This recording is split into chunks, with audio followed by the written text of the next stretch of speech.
The early warm weather last week got the ground all thawed out. The plants they're relaxing now, but they're coming out of dormancy, so this is the best time to feed them. They get pretty beat up over the winter just surviving, especially in a snowless winter like this, so now's a good time to get the food out so it can get started feeding that root system and strengthening up our plants.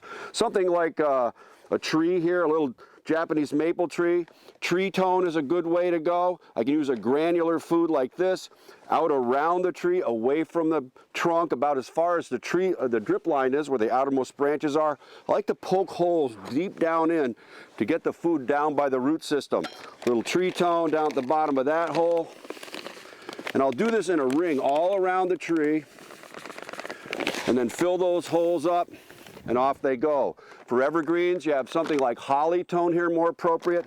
But for really large trees, you want to use tree food spikes for like these spruce trees back here, if you have big maples, things like that. If you have fruit trees, there's fruit tree spikes like this. Also good for flowering trees like crab apples and pears, and also your big lilac bushes.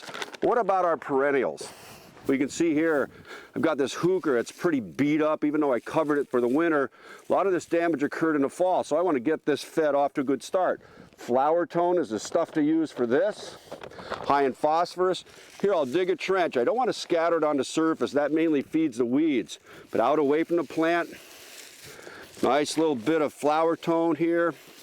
Bury it back up, and that's fed. There's a lot of other plants, though, that you really can't do this with. They're growing too close together. So what I'll do in that case, take my dibble or anything sharp and pointy like this, pound holes down in the soil, just like I did for the tree.